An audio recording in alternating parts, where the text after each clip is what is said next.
Here's how to fix Windows Update getting stuck on a random percentage for your Windows 10 or Windows 11 computer.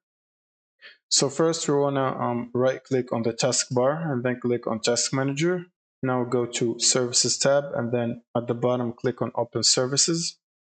And this should open the services list. Now we want to scroll down and look for a service called Windows Update. So this one. Double click on it and set the startup type to automatic. And if the service is not running, the service status here says it's stopped. You want to click on the start button and then click on apply and OK. Now we want to look for a service called Windows Delivery Optimization, which is usually for Windows 10. I think it no longer exists in Windows 11.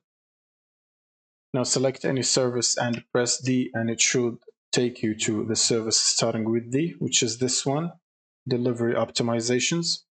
Double click on it and set the startup type to automatic. Now if the service is not running, click on Start button and click on Apply and OK.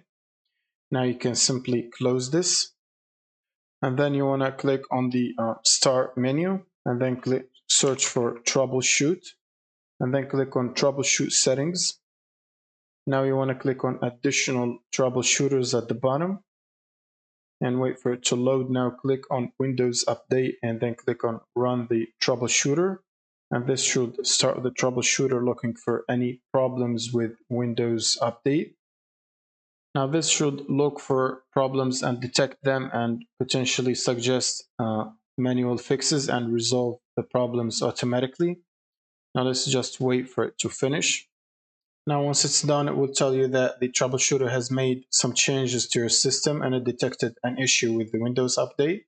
Now you can simply click on close the troubleshooter.